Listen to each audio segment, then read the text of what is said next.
జరిగింది చోరీ యత్నం, కానీ ఫిర్యాదులో రాయించింది మాత్రం అత్యాచార యత్నం.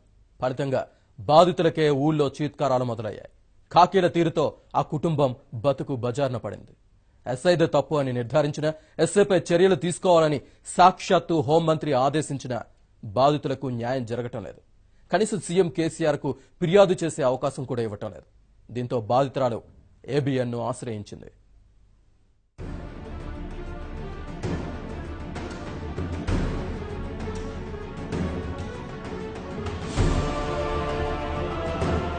బాధితులకు అండగా నిలవాల్సిన పోలీసులే నిందితులకు అయిన వాళ్లయ్యారు. అన్యాయం జరిగిందని ఆవేదన చెందుతున్న వాళ్లను మరింత క్షోభకు గురిచేశారు. ఏ స్థాయిలో అంటే బాధితులే ఊరు విడిచి వెళ్లే పరిస్థితులు కల్పించారు. బతికినన్నాళ్లు ఊళ్లో వాళ్ల చీత్కారపు చూపులను తప్పించుకోలేని రీతిలో అవమానాలకు గురిచేశారు. ఉన్నతాధికారులనే కాదు, సాక్షాత్తు హోంమంత్రిని కలిసినా వాళ్లకు న్యాయం జరగడం లేదు. సీఎం సారు కేసీఆర్ ను కలిస్తే అయినా తమకు ఊరట లభిస్తుందనుకుంటే ఆ అవకాశం కూడా ఇవ్వకుండా పోలీసు ఉన్నతాధికారులే అడ్డుకుంటున్నారు. ఇప్పుడా కుటుంబం ఓ పసిపాపతో కలిసి తమకు ఎవరు దిక్కు అని ప్రశ్నిస్తోంది. న్యాయం జరగకపోతే మూకుమ్మడిగా ఆత్మహత్య చేసుకోవడం తప్ప వేరే గత్యంతరం లేదని కన్నీళ్ల పర్యంతమవుతున్నారు బాధితులు. చివరకు ఏబిఎన్ ఆశ్రయించారు.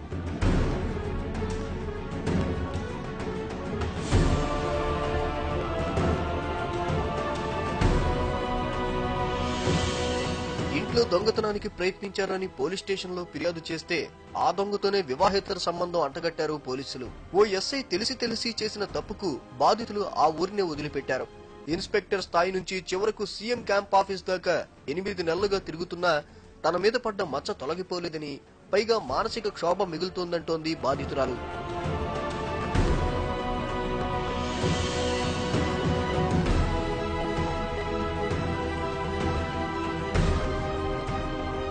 ఇక్కడ కూతురుతో దీనంగా కనిపిస్తున్న మహిళే బాధితురాలు.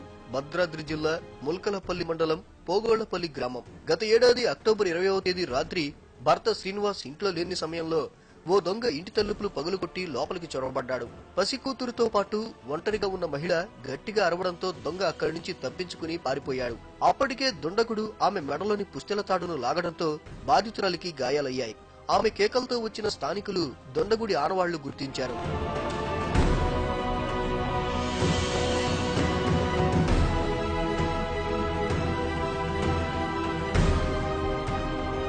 అదే గ్రామానికి చెందిన పాత నేరస్తుడు గొళ్ల బాలకృష్ణ ఈ దోపిడీకి ప్రయత్నించినట్లు బాధితురాలు గ్రామస్తుల సాయంతో ముల్కలపల్లి ఎస్ఐ రామ్ చరణ్ కు ఫిర్యాదు చేసింది. అయితే నిందితుడిని స్వయంగా పోలీస్ స్టేషన్ కు తీసుకెళ్లిన ఎస్ఐ రామ్ చరణ్ మరుసటి రోజు బాధితురాల్ని పిలిపించాడు. తాను చెప్పినట్లు ఫిర్యాదు రాస్తేనే నిందితుడికి శిక్ష పడుతుందన్న ఎస్ఐ ఇంట్లో చోరీ యత్నమే కాకుండా తనపై అత్యాచార యత్నం కూడా జరిగినట్లు బలవంతంగా ఫిర్యాదును మార్పించాడని బాధితురాలు చెబుతోంది. 20/10/2016 నైట్ 12 గంటలకి దొంగ మా ఇంటికి వచ్చి నేను లేచి చూసేసరికి 3 అడుగుల దూరంలో ఉన్నాడు. ఎవడ్రా నువ్వు ఎందుకు వచ్చినవరా అని అడిగితే ఈ సంపుతాన్ని బెదిరించి పారిపోయాడు. పారిపోతే నేను మా ఇంటి చుట్టుపక్కల వాళ్ళందరినీ తీసుకెళ్లి వాళ్ళ ఇంటి ముందు నించోబెట్టి అడిగితే వాడు రాలేదన్నాడు. వీడు ఏ బట్టలు వేసుకొని ఈ విధంగా వచ్చిండని అక్కడ ఉన్న వాళ్ళందరికీ ముందే చెప్పా. వెళ్ళి చూసేసరికి అదే విధంగా ఉన్నాడు. వాడు రాలేదన్నాడు. నేను వాడు వచ్చాడని మా పాప మీద ప్రమాణం చేశా. వాడు ప్రమాణం చేయలేదు. మా ఊర్లో వాళ్ళందరూ వాళ్ళు దొంగలు, వాళ్ళతో ఎక్కువ మాట్లాడరు. ఇది పోలీస్ స్టేషన్కి వెళ్ళి కంప్లైంట్ ఇద్దామంటే ఇంకా మేము వచ్చేసాం. మేము ఉదయం పోలీస్ స్టేషన్కి వెళ్ళి కంప్లైంట్ ఇస్తే ఎస్ఐ గారు దొంగతనం తాడిపోతేనే దొంగతనం అని, తాడు కట్ అయిన దానికి ఏముంటుందని 354 కేసు నాతో రాయించారు. రాయించాక తర్వాత దొంగతో ఆ రోజు నైట్ దొంగను వదిలిపెడితే రవి సాంబల్తో అక్రమ సంబంధం అనే విషయం చెప్పటం, ఈ ఎస్ఐ గారు ఈ విధంగా అక్రమ సంబంధం అని మా జీవితాన్ని నాశనం చేస్తున్నారు. తమ ఇంట్లో దొంగతనం జరిగిందంటే ఫిర్యాదు మరో రకంగా తీసుకున్న ఎస్ఐ చివరకు అతనితో వివాహేతర సంబంధం ఉందంటూ ఎఫ్ఐఆర్ లో రాసినట్లు తెలుసుకున్న బాధితురాలు ఎస్ఐ రామ్ చరణ్ ను నిలదీసింది.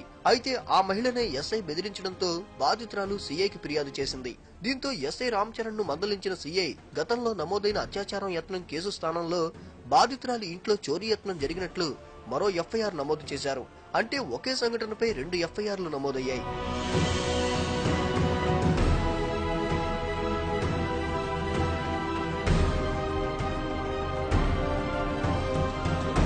ఎస్ఐ చేసిన నిర్వాకం వల్ల వివాహేతర సంబంధం అంటూ విషయం ఊళ్ళో అందరికీ తెలియడంతో బాధితురాల్ని చులకనగా చూడడం మొదలైంది. దీనికి తోడు జైలుకెళ్లొచ్చిన నిందితుడు కూడా ఇదే విషయాన్ని తనకు అనుకూలంగా ప్రచారం చేసుకుంటున్నాడు. దీంతో బాధితురాలు భర్తతో కలిసి ఆ ఊళ్ళో ఉండలేని పరిస్థితి నెలకొంది. ఆడబిడ్డలపై కన్నెత్తి చూస్తే అంతు చూడాలని స్వయంగా సీఎం సార్ చెప్పినా మన పోలీసులు మాత్రం అందుకు విరుద్ధంగా వ్యవహరిస్తున్నారని బాధితురాలు ఆవేదన వ్యక్తం చేస్తోంది. డీఎస్పీ స్థాయి అధికారి విచారణలోనూ ఎస్ఐదే తప్పు అని తేలినా ఊళ్ళో తాము తలెత్తుకోలేకపోతున్నామని చెప్తోంది. ఈ క్రమంలోనే హోంమంత్రి నాయని నరసింహారెడ్డిని కలిసి ఎస్ఐపై ఫిర్యాదు చేస్తే అతనిపై చర్యలు తీసుకోవాలని ఆదేశించారని, అయినా ఆ ఆదేశాలు బుట్టదాఖలు చేశారని విమర్శిస్తోంది. పైగా జరిగిందంతా మర్చిపోవాలని, ఎస్ఐని వదిలేయాలని కొందరు ఉన్నతాధికారులు తనకు 4 లక్షల రూపాయలు ఇస్తానన్నారని బాధితురాలు ఆరోపిస్తోంది. ఈ అక్రమ సంబంధం ఎట్లుందో ఈ ఎస్ఐ గారు తేల్చాలి. దొంగతో ఈ విధంగా చెప్పడం ఎస్ఐ గారు కూడా నా ఎంక్వైరీలో తేలిందన్నారు. ఎస్ఐ గారి ఎంక్వైరీలో ఏ విధంగా తేలిందో మొత్తం చెప్పాలి. మా ఊర్లో ఒక పెద్ద మనిషి దిలీప్ అబ్బాయి గారు నెల తర్వాత పోలీస్ స్టేషన్కి వెళ్ళి అడిగితే కూడా ఆమెకి దొంగకి అక్రమ సంబంధం ఉంది, భర్త ఎల్లగొట్టాలని ఈ ఆఫీసుల చుట్టూ తిప్పుతండని ఈ ఎస్ఐ గారు ఈ విధంగా చెప్పారని ఆ దిలీప్ అబ్బాయి గారు మళ్ళీ మా దగ్గరకు వచ్చి చెప్పిండు. ఈ విధంగా ఒక ఎస్ఐ తప్పుడు కేసు పెట్టించి తప్పుడు ప్రచారం చేస్తూ మా జీవితాన్ని నాశనం చేసిండు. మేము ఆ ఊరు వదిలిపెట్టుకొని వచ్చినాం. ఇల్లు వాకులు వదిలిపెట్టుకుని మా పొలాలు మొత్తం నాశనమైనాయి. మా తాతయ్య తనపై పడ్డ నింద తొలగిపోయేదాకా పోరాటం కొనసాగిస్తానంటోంది బాధితురాలు. తనకు జరిగిన అన్యాయంపై సీఎం కేసీఆర్ ను కలవడానికి 4 సార్లు ప్రయత్నించామని, అయితే ఈ వ్యవహారం సీఎం దృష్టికెళ్తే పోలీసులకు చెడ్డ పేరుస్తుందన్న కారణంతో పంజాగుట్ట ఏసీపీ తమను అడ్డుకున్నారని బాధితురాలు ఆరోపిస్తోంది. తనపై మోపిన నింద అబద్దమని జిల్లా ఎస్పీ స్వయంగా మీడియా ముఖంగా ప్రకటించాలని డిమాండ్ చేస్తోంది.